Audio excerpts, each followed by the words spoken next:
യുവാക്കളെ കയ്യിലെടുക്കാൻ വീണ്ടും ദളപതി വിജയ്. ഉന്നത ജയം നേടിയ വിദ്യാർത്ഥികളെ ആദരിക്കാൻ ഒരുങ്ങുകയാണ് അദ്ദേഹം. 2 ഘട്ടങ്ങളിലായി നടക്കുന്ന ചടങ്ങിൽ 10-12 ക്ലാസുകളിലെ വിദ്യാർത്ഥികളെ വിജയ് ആദരിക്കും. ജൂൺ 28-നും ജൂലൈ 6-നും താരം സർട്ടിഫിക്കറ്റ് നൽകുമെന്ന് TVK ആണ് വ്യക്തമാക്കിയിരിക്കുന്നത്. രാഷ്ട്രീയത്തിലേക്ക് ഇറങ്ങുന്നതിനു മുന്നോടിയായി വിജയ് കഴിഞ്ഞ വർഷവും വിദ്യാർത്ഥികളെ ആദരിച്ചിരുന്നു. അതേസമയം ദളപതി വിജയ് നായകനായ ചിത്രം ദി ഗോട്ടാണ് ഇനി പ്രദർശനത്തിന് എത്താനുള്ളത്. ക്ലൈമാക്സ് തിരുവനന്തപുരത്തായിരുന്നു ചിത്രീകരിച്ചിരുന്നത്. കേരളത്തിലെത്തിയ വിജയ്ക്ക് ലഭിച്ച സ്വീകരണത്തിന്റെ വാർത്ത വലിയ ചർച്ചയായി മാറുകയും ചെയ്തിരുന്നു. സംവിധായകൻ വെങ്കിട്ട് പ്രഭുവിന്റെ പുതിയ ചിത്രത്തിനായി ഡി-ഏജിംഗ് സാങ്കേതിക വിദ്യ ഉപയോഗിച്ചാണ് ദളപതി വിജയ് ചെറുപ്പമാക്കുക എന്നും നേരത്തെ റിപ്പോർട്ടുകളുണ്ടായിരുന്നു. കെ ചന്ദ്രുവും ഏഴിലരശ് ഗുണശേഖരനുമാണ് തിരക്കഥ എഴുതുന്നത്. ഛായാഗ്രഹണം നിർവഹിക്കുന്നത് സിദ്ധാർത്ഥയാണ്. യുവൻ ശങ്കർ രാജയുടെ സംഗീതത്തിലുള്ള ദി ഗോട്ടിന്റെ അപ്ഡേറ്റിനായി അധികം കാത്തിരിക്കേണ്ടെന്ന് വെങ്കിട്ട് പ്രഭു വ്യക്തമാക്കിയിട്ടുമുണ്ട്. ആർ മുരുകദോസും ശിവകാർത്തികേയനും ഒന്നിച്ചുള്ള സിനിമയുടെ പ്രഖ്യാപനം മുതലേ ആരാധകർ ആവേശത്തിലാണ്.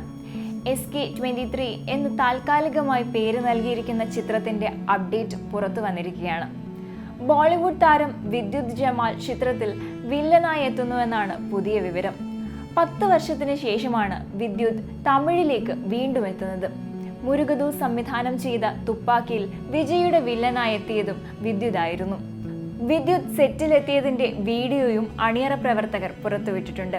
നടി രുക്മിണി വസന്താണ് ചിത്രത്തിൽ നായികയായി എത്തുന്നത്. നടൻ ബിജു മേനോനും ചിത്രത്തിൽ ഒരു പ്രധാന വേഷത്തിൽ എത്തുന്നുണ്ട്. അനിരുദ്ധ് രവിചന്ദറാണ് ചിത്രത്തിന് സംഗീതമൊരുക്കിയിരിക്കുന്നത്. ഇതാദ്യമായാണ് മുരുകദോസും ശിവകാർത്തികേയനും ഒന്നിക്കുന്നത്. 14 വർഷങ്ങൾക്ക് ശേഷമാണ് ബിജു മേനോൻ തമിഴിൽ പ്രധാന വേഷത്തിലെത്തുന്നത്. തമിഴിൽ 2010-ൽ പുറത്തിറങ്ങിയ പോർക്കളം എന്ന ചിത്രമാണ് ബിജു മേനോന്റേതായി ഏറ്റവും ഒടുവിലെത്തിയത്. വൻ വിജയമായി മാറിയ മലയാള ചിത്രമാണ് ചിദംബരം സംവിധാനം ചെയ്ത മഞ്ഞുമൽ ബോയ്സ്. ഇപ്പോൾ ചിത്രത്തെ പ്രശംസിച്ചുകൊണ്ട് സംവിധായകൻ അൽഫോൺസ് പുത്രൻ കുറിച്ച വാക്കുകളാണ് ശ്രദ്ധ നേടുന്നത്. മഞ്ഞുമൽ ബോയ്സ് ഓസ്കാർ അവാർഡ് അർഹിക്കുന്ന ചിത്രമാണ് എന്നാണ് അദ്ദേഹം പറഞ്ഞത്. ചിത്രത്തിന് അവാർഡ് കൊടുത്തില്ലെങ്കിൽ ഓസ്കറിലുള്ള വിശ്വാസം നഷ്ടപ്പെടുമെന്നും അൽഫോൺസ് കുറിച്ചിട്ടുണ്ട്. മഞ്ഞുമൽ ബോയ്സ് തീർച്ചയായും ഓസ്കാർ അർഹിക്കുന്നു. എന്തൊരു ഗംഭീര സർവൈവൽ ത്രില്ലറാണ്. പൂർണ്ണമായും ഏറ്റവും മികച്ച രീതിയിൽ നിർമ്മിക്കപ്പെട്ട സിനിമ. മഞ്ഞുമൽ ബോയ്സിന് ഓസ്കർ ലഭിച്ചില്ലെങ്കിൽ ഓസ്കർ പുരസ്കാരത്തിലുള്ള വിശ്വാസം തന്നെ നഷ്ടപ്പെടും. മലയാള സിനിമയെ അഭിമാനപൂരിതമാക്കിയതിൽ ചിദംബരത്തിനും സംഘത്തിനും വലിയ നന്ദി. ഞാൻ ഇന്നാണ് സിനിമ കണ്ടത്. വൈകിയതിൽ ക്ഷമിക്കണം. യഥാർത്ഥ സംഭവത്തിൽ അകപ്പെട്ടവർ നേരിടേണ്ടി വന്ന വേദന ഇനി മറ്റൊരാൾക്ക് വരാതിരിക്കട്ടെ. ഇങ്ങനെയാണ് അൽഫോൺസ് പുത്രന്റെ കുറിപ്പ് അവസാനിക്കുന്നത്. മഞ്ഞുമലിൽ നിന്നുള്ള ഒരു കൂട്ടം സുഹൃത്തുക്കൾക്കുണ്ടായ യഥാർത്ഥ അനുഭവമാണ് ചിത്രത്തിന് ആധാരമായത്. കൊടൈക്കനാലിലേക്ക് ഇവർ ടൂറ് പോകുന്നതും കൂട്ടത്തിൽ ഒരാൾ ഗുണാകേവിൽ കുടുങ്ങുന്നതുമാണ് ചിത്രം കേരളത്തിൽ മാത്രമല്ല തമിഴ്നാട്ടിലും മറ്റ് അന്യ സംസ്ഥാനങ്ങളിലും സൂപ്പർ ഹിറ്റായിരുന്നു. മലയാളത്തിൽ ഏറ്റവും കളക്ഷൻ നേടിയ ചിത്രമായി മാറിയിരിക്കുകയാണ് മഞ്ഞുമൽ ബോയ്സ്.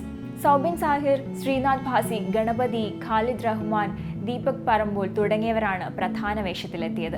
മമ്മൂട്ടി കേന്ദ്ര കഥാപാത്രത്തെ അവതരിപ്പിച്ച പുഴുവിന് ശേഷം റത്തീന സംവിധാനം ചെയ്യുന്ന ചിത്രമാണ് പാതിരാത്രി.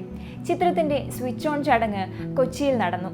ചടങ്ങിൽ സംവിധായകനായ ഷാഹി കബീറും രചയിതാവായ ഷാജി മാറാടും ചേർന്ന് സംവിധായക റത്തീനയ്ക്ക് തിരക്കഥ കൈമാറി. ചിത്രത്തിന്റെ ടൈറ്റിൽ നവ്യ നായരും സൗബിനും ചേർന്നാണ് പ്രകാശനം ചെയ്തത്. തുടർന്ന് നവ്യ നായരുടെ അച്ഛനമ്മമാരായ രാജുവും വീണയും ചേർന്ന് ചിത്രത്തിന്റെ സ്വിച്ച് ഓൺ നിർവഹിച്ചു. ടാഗ്ലൈൻ സൂചിപ്പിക്കുന്നത് പോലെ ഒരു രാത്രിയിൽ 2 പോലീസുകാർ ഉൾപ്പെടുന്ന സംഭവ വികാസങ്ങളെ ചുറ്റിപ്പറ്റിയുള്ള കഥയാണ് പാതിരാത്രിയുടേത്. നവ്യ നായരും സൗബിൻ ഷാഹിറും പ്രധാന വേഷങ്ങളിൽ എത്തുന്ന ചിത്രം നിർമ്മിക്കുന്നത് ബെൻസി പ്രൊഡക്ഷൻസിന്റെ ബാനറിൽ KV അബ്ദുൾ നാസറാണ്. ഒരുത്തി എന്ന ചിത്രത്തിന് ശേഷം ബെൻസി പ്രൊഡക്ഷൻസിന്റെ ബാനറിൽ ഒരുങ്ങുന്ന പുതിയ നവ്യ നായർ ചിത്രം കൂടിയാണ് പാതിരാത്രി. ഇലവീഴ പൂഞ്ചിറയ്ക്ക് ശേഷം ഷാജി മാറാട് തിരക്കഥയൊരുക്കുന്ന ചിത്രം കൂടിയാണ് പാതിരാത്രി. സൗബിനെയും നവ്യ നായരെയും കൂടാതെ സണ്ണി വെയിൻ, ശബരീഷ് വർമ്മ, ആൻ അഗസ്റ്റിൻ തുടങ്ങിയവരും ചിത്രത്തിൽ പ്രധാന വേഷങ്ങളിൽ എത്തുന്നുണ്ട്. ചിത്രത്തിന്റെ ഛായാഗ്രഹണം ഷെഹനാദ് ജലാലും സംഗീതം ജേക്സ് ബിജോയുമാണ് നിർവഹിക്കുന്നത്.